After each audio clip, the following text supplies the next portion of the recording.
அனைவருக்கும் வணக்கம். மாநகராட்சிகளினுடைய கருத்து கணிப்பு முடிவுகளை நம்ம தொடர்ந்து பார்த்துட்டு இருக்கோம். ஆல்ரெடி சென்னை பார்த்துட்டோம், கோயம்புத்தூரும் பார்த்துட்டோம். இப்போ நம்ம மதுரை மாநகராட்சியினுடைய கருத்து கணிப்பு முடிவுகளை தான் பார்க்க இருக்கிறோம். உள்ளாட்சி தேர்தலை பொறுத்த வரைக்கும் 2 வகையா அது பிரிக்கப்பட்டிருக்கு. நகர்ப்புற உள்ளாட்சி, ஊரக உள்ளாட்சி அப்படின்ட்டு. இப்போ நகர்ப்புற உள்ளாட்சியில வருகின்ற 25 மாநகராட்சிகளினுடைய கருத்து கணிப்பை தான் நம்ம லைனா பார்த்துட்டு இருக்கோம். இப்போ நம்ம 3வதா பார்க்க இருக்கிறது தமிழ்நாட்டின் 3வது பெரிய மாநகராட்சியான மதுரை மாநகராட்சியினுடைய கருத்து கணிப்பு முடிவுகள். முதல்ல இந்த மதுரை மாநகராட்சியினுடைய அமைப்பு எப்படி இருக்கு அப்படின்றத முதல்ல பார்ப்போம். மதுரையை பொறுத்த வரைக்கும் கிட்டத்தட்ட அந்த சட்டமன்ற தொகுதிகளினுடைய அமைப்பே ரொம்ப டிஃப்ரெண்டா இருக்கும். ஏன்னா நீங்க நார்மலா மதுரை மாவட்டம் அப்படின்னு நீங்க எடுத்துக்கிட்டீங்கன்னா அந்த சட்டமன்ற தொகுதிகள், அர்பன் தொகுதிகள் எல்லாமே ஒரு செட்டா இருக்கும், ரூரல் தொகுதிகள் ஒரு செட்டா இருக்கும். மாவட்டமா பிரிக்கும் போது அது எல்லாமே ஒன்னா இருக்கும், ஆனா கார்பரேஷனா பிரிக்கும் போது அது எல்லாமே பிரிஞ்சு போயிடும். அப்படிதான் அதனுடைய அமைப்பானது இருக்கு. ஊரக உள்ளாட்சியை பொறுத்த வரைக்கும் உசிலம்பட்டி, ஆண்டிப்பட்டி மாதிரியான தொகுதிகள், அதாவது இந்த மதுரையை ஒட்டி, ஆண்டிப்பட்டி தேனிக்குள்ள போயிடும், உசிலம்பட்டி மதுரையை ஒட்டி இருக்கிற தொகுதி, மதுரை தொகுதி தான் அது. ஸோ இந்த தொகுதிகள்லாம் ஊரக உள்ளாட்சியில டாமினேட் பண்ணோம். ஆனா நகர்ப்புற உள்ளாட்சியில அதனுடைய டாமினன்ஸ் அவ்வளவா இருக்காது. ஸோ நம்ம இப்போ இந்த மதுரை மாநகராட்சியினுடைய கருத்து கணிப்பு முடிவுகளை பார்க்கறதுக்கு முன்னாடி மண்டல வாரியா மதுரை மாநகராட்சி எப்படி பிரிக்கப்பட்டிருக்கு அப்படின்றத பார்ப்போம். மண்டலத்தை பொறுத்த வரைக்கும் கிழக்கு, வடக்கு, மத்திய, தெற்கு, மேற்கு அப்படின்னு சொல்லிட்டு மண்டலங்களா ஸ்பிளிட் ஆயிருக்கு. இதை பேஸ் பண்ணி தான் இந்த வார்டுகள் அலோகேட் பண்ணியிருக்காங்க. ஸோ முதல்ல அந்த மண்டலத்திற்கு ஏற்ப எப்படி வார்டுகள் அமைஞ்சிருக்கு அப்படின்னு நம்ம பார்ப்போம். கிழக்கு மண்டலத்தை பொறுத்த வரைக்கும் 21 வார்டுகள் இருக்கு. வடக்கு மண்டலத்திலையும் 21 வார்டுகள், மத்திய மண்டலத்துல 19 வார்டுகள், தெற்கு மண்டலத்துல 18 வார்டுகள், மேற்கு மண்டலத்திலையும் 21 வார்டுகள் அமைஞ்சிருக்கு.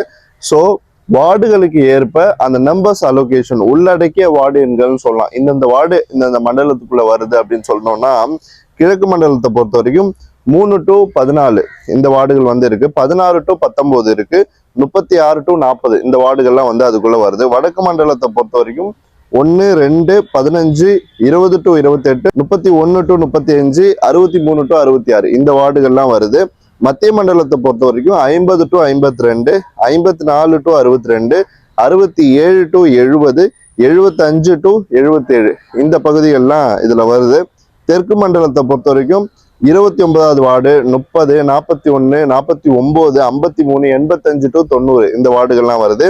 மேற்கு மண்டலத்துல 71 to 74, 78 to 84, 91 to 100 இந்த வார்டுகள்லாம் வருது. மதுரை மேற்கோட இன்ஃப்ளூயன்ஸ் இந்த பகுதிகளெல்லாம் இருக்கும். ஸோ மதுரை மாநகராட்சியை பொறுத்த வரைக்கும் 6 சட்டமன்ற தொகுதிகள் கவர் ஆகுது. அதுக்குள்ள வர தொகுதிகள் என்னென்ன அப்படின்றத நான் கடைசியா சொல்றேன்.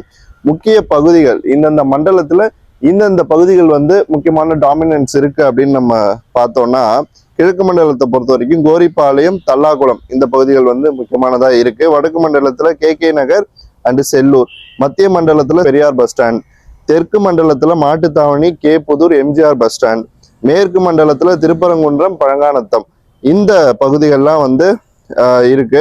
ஸோ இதனுடைய டாமினன்ஸ் எப்படி இருக்கு அப்படின்றது இதுக்கு முன்னாடி இந்த தேர்தல்கள் எல்லாம் நீங்க பார்த்துருப்பீங்க. கடந்த முறை உள்ளாட்சி தேர்தல் நடைபெற்றப்போ இந்த மதுரை மாநகராட்சியை திராவிட முன்னேற்ற கழகம் தலைமையிலான கூட்டணி தான் ஸ்வீப் பண்ணாங்க. அதே மாதிரி 80 தொகுதிகள் வரைக்கும் அவங்க நெருங்கி வந்தாங்க.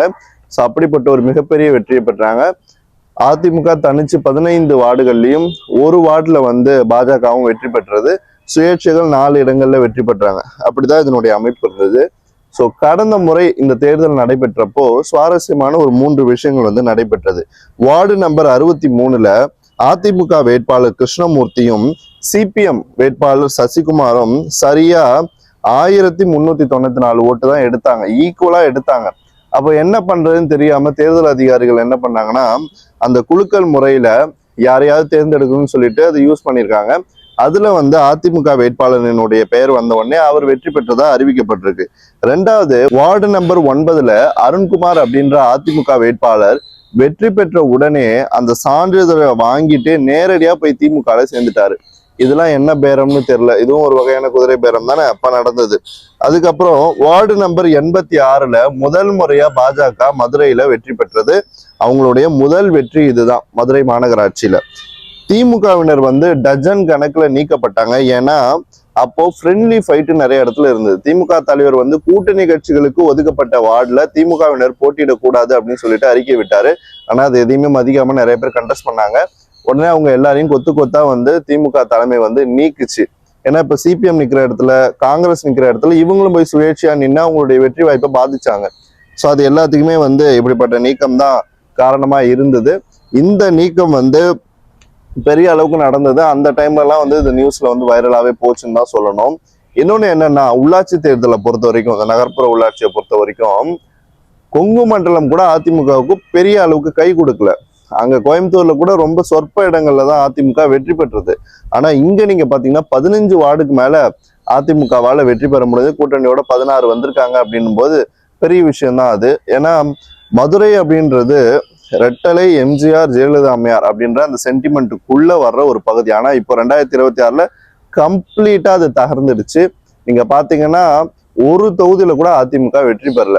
உசிலம்பட்டியில கொஞ்சம் நெருங்கி வந்தாங்க, மேலூர்ல கொஞ்சம் வந்தாங்க, அவ்வளவுதான். மற்றபடி எல்லா இடத்துலயும் கம்ப்ளீட் வாஷ் அவுட். இன்னும் சொல்ல போனா சில தொகுதிகள், மதுரை கிழக்கு மாதிரியான இடங்கள்ல எல்லாம் டெபாசிட் எடுக்கிற அளவுக்கு அவங்களுடைய பர்ஃபார்மன்ஸ் இருந்துச்சுன்னு தான் சொல்லணும். ஏன்னா அந்த மாதிரி அந்த கட்சி வந்து ரொம்ப பின்னோக்கி போயிடுச்சு.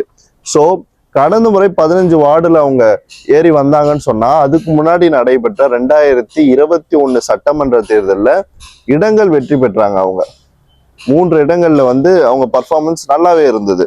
ஆனா இந்த முறை wash out, complete wash out. ஒரு தொகுதியில கூட அவங்களால வெற்றி பெற முடியல. ஸோ இப்போ எப்படி இருக்கு கள நிலவரம் இந்த உள்ளாட்சி தேர்தலை பொறுத்த வரைக்கும் அப்படின்னு நம்ம பார்க்கும்போது, மண்டல வாரியா தாவேகா, திமுக, அதிமுக மற்றும் அதர்ஸ் அண்ட் இண்டிபெண்டன்ஸ் எத்தனை வார்டுகள்ல வெற்றி பெறாங்க அப்படின்றத பார்ப்போம். இது நம்முடைய கருத்து கணிப்பு முதற்கட்டம் மதுரை மாநகராட்சி. வடக்கு மண்டலத்தை பொறுத்த வரைக்கும் 21 வார்டுகள் இருக்கு. இங்க தாவேகா 11 வார்டுகள்ல வெற்றி பெற வாய்ப்பு இருக்கு, திமுக 5 வார்டுகள்ல வெற்றி பெற வாய்ப்பு இருக்கு, அதிமுக 5 வார்டுகள்ல வெற்றி பெற வாய்ப்பு இருக்கு, அதர்ஸ் 0.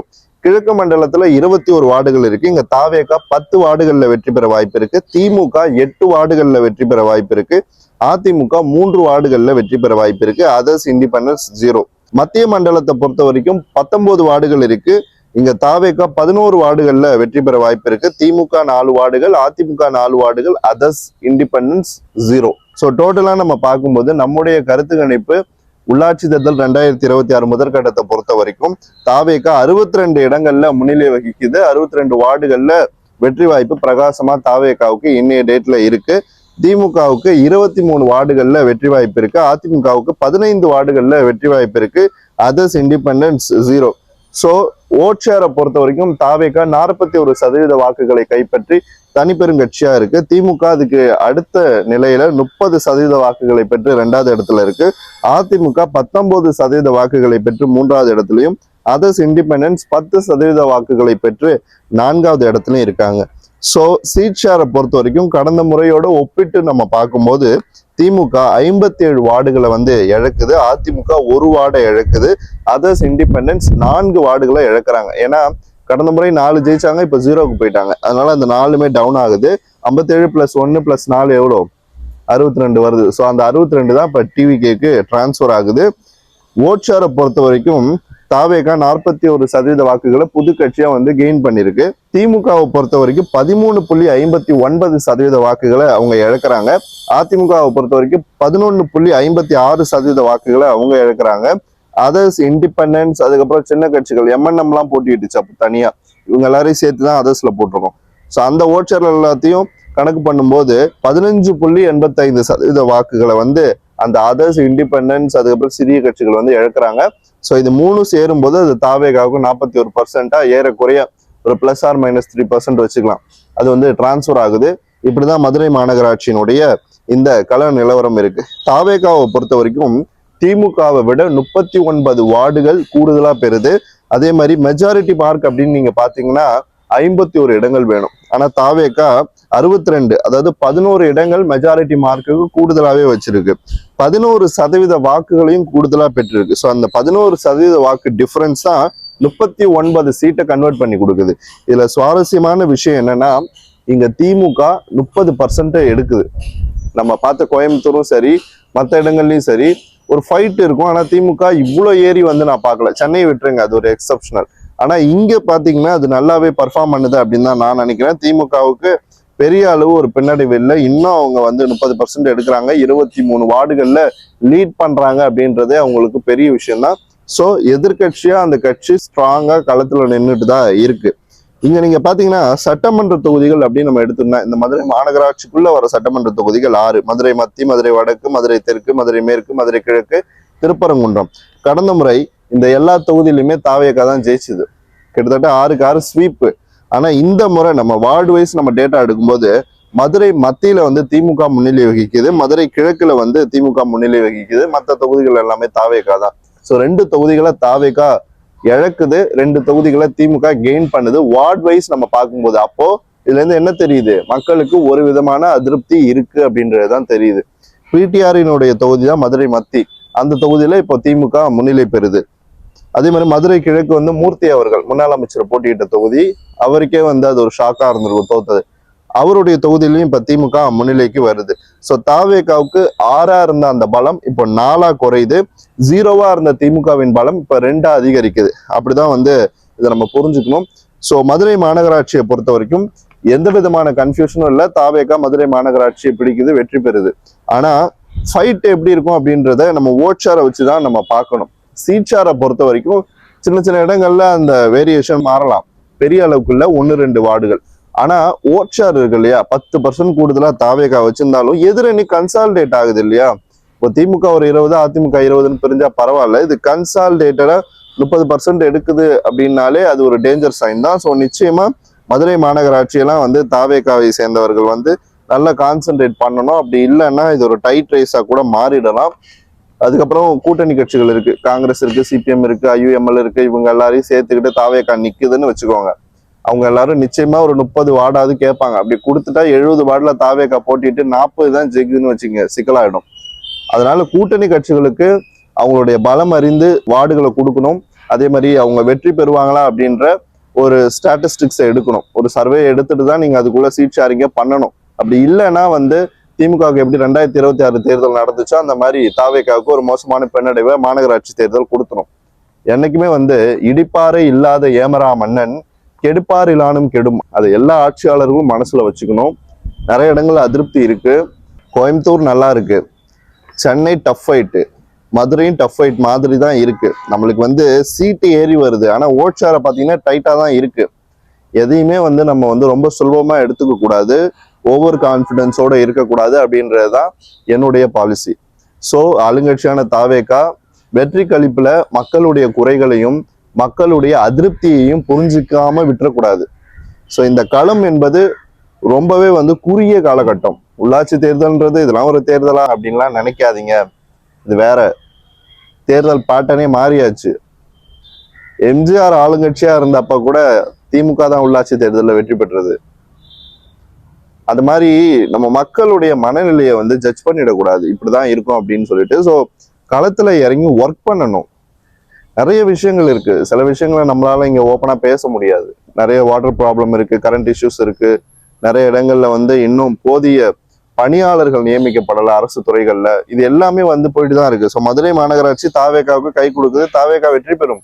ஆனா அது க்ளோஸ் ஃபைட்டா மாறுறதுக்கான வாய்ப்பு இருக்குன்றது தான் சொல்றேன். இப்போதைக்கு கோயம்புத்தூர் கம்ஃபர்டபுளா இருக்கு. ஆனா மதுரையும் சென்னையும் வந்து கேட்டா அந்த வால்னு தான் சொல்லணும். எப்படி வேணா மாறலான்ட்டு. சென்னை ரொம்ப க்ளோஸ், 2% தான் நீங்க வந்து திமுக விட கூடுதலா வாங்குறீங்க.